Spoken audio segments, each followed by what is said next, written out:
That TV segment was filmed the day I was released from the hospital after an 85-day stay on December 10th.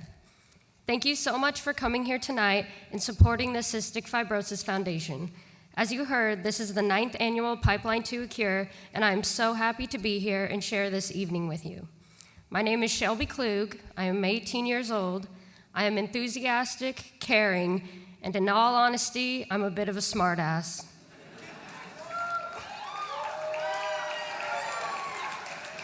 I said a bad word. You shouldn't be clapping for that. My taste varies from a lot of old school rock to a lot of show tunes as well. I love my dogs, Macy and Bowie, who I wish could be here tonight because they probably would have really loved that surf and turf dinner. I'm so blessed to be surrounded by my family and friends who support and love me despite of all of my craziness.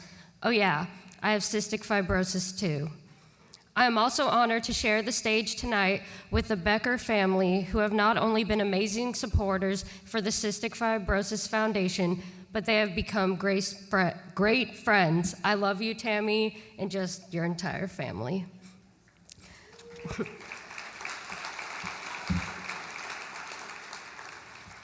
I had the opportunity to talk with you all last year and share the daily medications and trials that a cystic fibrosis patient goes through. I was gearing up for my senior year of high school. I had enrolled in all my AP classes, because I'm that smart, yeah, AP. I'm gonna brag about it. And I even already had my homecoming dress, which I looked really good in. I'm gonna brag about it. But cystic fibrosis had other plans for me. So here is where my journey begins. Take a seat, buckle up, keep all hands, arms, legs, and feet inside the ride. It was my first week of high school, and I had been to only a few classes for a couple days when the CF monster struck. I was at dinner with the Hambright family, and then I really started to not feel well. I hadn't felt great all week, though. When you have CF, managing the steady routine of breathing treatments, 50-plus pills a day, hospitalization stays, and even at-home IVs, you pretty much have your own unofficial MD license. And you know when something is wrong. My CF-impacted lungs have been having a tougher time. On a good day, my lungs were working to about 65% of their capacity, which is relatively okay. But then when I get sick, they would slide to below 40%. I knew something was not right. I came home, left for the hospital, and then was admitted that night. The first week of my senior year, and here I was, in the hospital at Long Beach Memorial. I went into my normal CF wing of Long Beach and was visited by one of my doctors, Dr. Nussbaum. He spent Saturday morning with me, but in our conversation, I knew that something was not right. I was immediately placed in the pediatric ICU. I really don't remember that much, but in terms of what happened, all I know is that I just got sick. And I mean, I got really, really sick. Was it a virus, bacteria, or just some bug that was rapidly advancing in my CF lungs? We did not know. All we knew was that there was a battle going on inside of my body, and I was losing. I couldn't breathe, and regardless of supplemental oxygen, my O2 sat levels were dropping and my CO2 levels were increasing. Not good. On Sunday, September 13th, just 2 days after I was first admitted into the hospital, I went into pulmonary failure. The infection in my lungs had taken over, requiring me to be intubated, which basically means a breathing tube was inserted and I was put on a ventilator. My lungs could no longer support me on their own. My body was under so much stress, I then became septic, and my body began to shut down. I was then medically sedated and unconscious in order to stabilize my condition and give my lungs a chance to heal. This is where it gets weird. My mom knows. Everyone who has been in a coma has experienced and seen different things. I cannot explain why, but for some reason, I was on a cruise ship. Oh, it gets better. I was on the cruise ship with the 11th President of the United States, James K. Polk.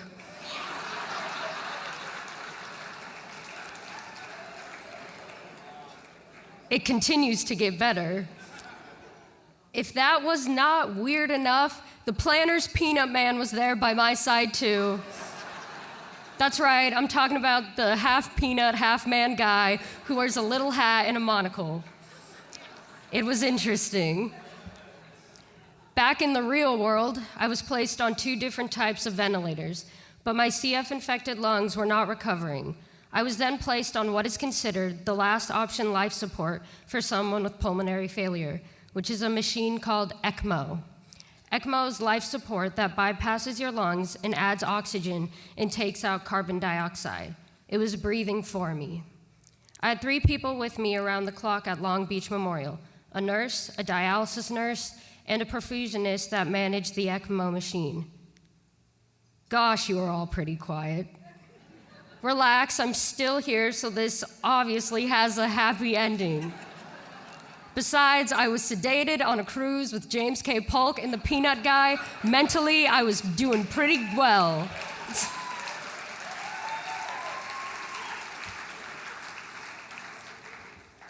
However, after 3 weeks at Long Beach, my lungs were not healing. My greatest chance for survival would be to transfer to UCLA Medical Center, which included the strong probability of a lung transplant. I was unconscious for 3 weeks by now. Unknown to me, my life was in the balance. Unconscious, uncertain, and unknowing. Transferring to UCLA was no easy feat. Fitting all IV equipment, the life support stuff, the ventilator, dialysis machine, and ECMO in a helicopter was not feasible. With 2 ambulances packed with equipment and personnel, I made my way to Westwood, with many contingency plans built in for traffic and emergencies. I made it to UCLA. I made it with tubes in my neck and legs, all tied to my major veins and arteries that were keeping me going. It's now mid-October. I'm starting to wake up from being medically sedated. I'm scared, I can't really move, and unknown to me, I had a trach placed in my throat, so I could not speak. My life was a series of medical issues and opportunities that changed every 8 to 24 hours. It seemed like I was living the old tagline of 1 step forward, 2 steps back. I was still really, really sick. They say it's always darkest before the dawn, and I will truly believe that. October 15th would be one of those dark days. This is the part of the story where my dad leaves the room. I really had no track of time. While in the hospital, I would be awake around 4 in the morning. So me and my dad had just finished up some of our late night hijinks and joking around and decided to call it a night. However, at 6 a.m., the ECMO machine released a blood clot that went into my heart, and I went into cardiac arrest. My heart stopped. My dad always says someday he will share with me the details of what happened that morning, but conveniently always says, he'll tell me later. But I really think that later will never come. The UCLA ICU team brought me back to life, but the clot moved from my heart to my lungs. This was the final knockout punch for my CF lungs. Done, game over. The only way for me to survive now would be a double lung transplant. The number 1 fear in the world is public speaking. The second of death is death. I have conquered both, so if spiders is the third, I'm stopping at first and second.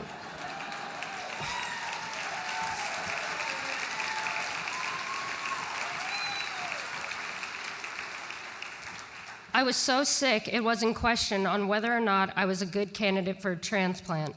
It's the responsibility of the hospital and a real obligation to the donor and donor's family that the organ be given to someone who has the highest chance of success. My chances of success were in question. I had some real champions in my corner, though, willing to fight for my life, placing their professional credibility on the line for a 17-year-old girl that they didn't really know. With their help, compassion, and a bit of challenging the transplant process, I was placed as a priority on the transplant list. ECMO for me now included both a lung bypass and a heart bypass. This was it. In terms of life support options for me, I was out. I also assumed that we were all out of space in the room, and there were pretty much no other electrical outlets for us to plug stuff in. I was in a race for my donor to come to my rescue. ECMO was starting to clot again. It was such a balance act to thin my blood to keep it from clotting, but then also too thin would lead to other significant problems. But that's when something happened, though. My old Shelby CF lungs, the originals, the OGs. My rusty old pipes did not want to quit. Even though they were infected, scarred, beat up, and clotted, they had one last push in them.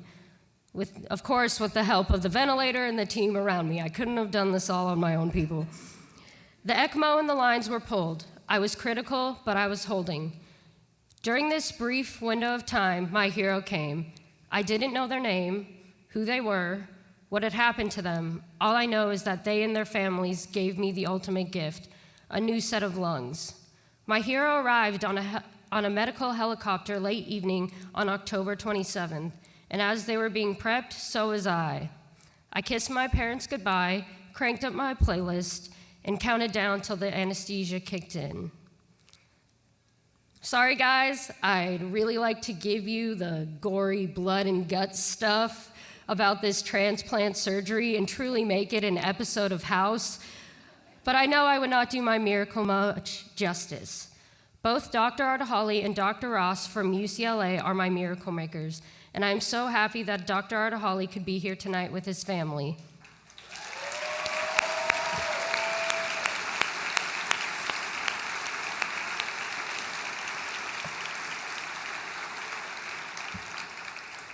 I woke up sedated and sore, but something had changed. After just a few days, I did not need a ventilator. I was able to take a long, deep breath. On a good day with my old set of lungs, I would take 35 breaths a minute, but within the first week, I was at 12. I went from having to take 3 times the amount of breaths to breathing normal. I spent the next 6 weeks recovering, and for the first time, I felt like I was winning this battle. I may have lost almost 30 pounds, had nonstop nausea, a deconditioned body, neuropathy in both feet, not able to walk, been on dialysis, and I lost a good amount of my hair. But that's the real tragedy. But hey, I think I kind of look like Natalie Portman from the movie V for Vendetta.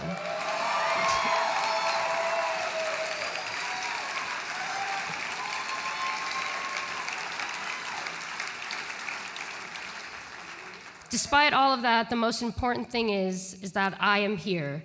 I made it by the grace of God and the prayers of many, along with the help and support of the best doctors, nurses, and personnel staff in the world. I may be a bit beat up and scarred, but I am here.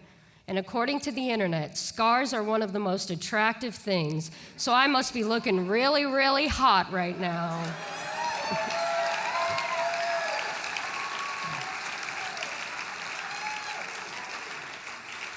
On December 10th, I made it home, 85 days in the hospital.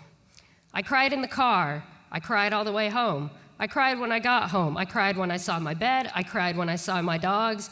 And I even cried when I saw the refrigerator. I missed half a year of school, but worked hard, and I did 2 semesters in one, and I graduated in May from Orange Lutheran High School with a 4.0 GPA.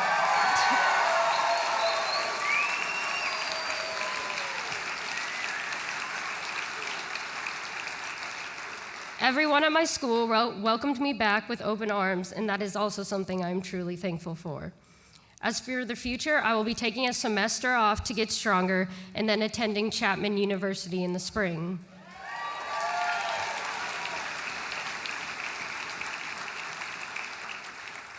And sure, there are some things that aren't quite right with me right now, but I'm working every day and I'm getting stronger. Many thoughts and prayers were sent on my behalf. The list of friends and family who cared for me is huge, and I can't thank you all enough.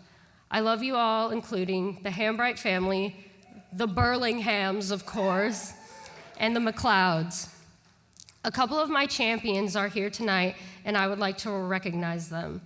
Will the Long Beach Memorial team please stand up?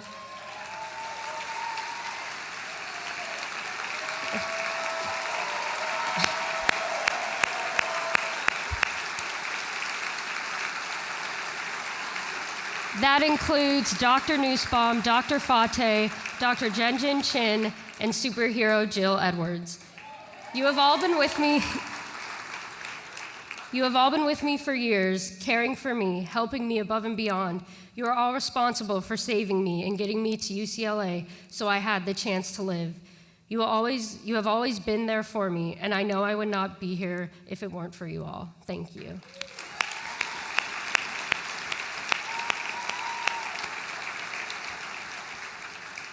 UCLA is a special place for me. I arrived unconscious and on life support, but I left awake, alive, and with a future.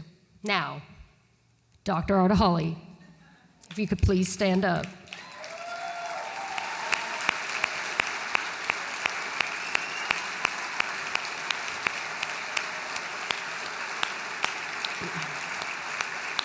Your skills as a surgeon are matched by your compassion as a human being. I know you fought for me when the odds were against me getting a transplant. You fought for me and saved my life.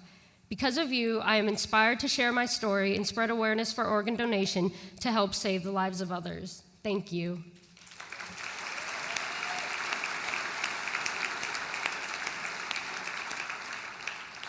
Cystic fibrosis is a disease that I have.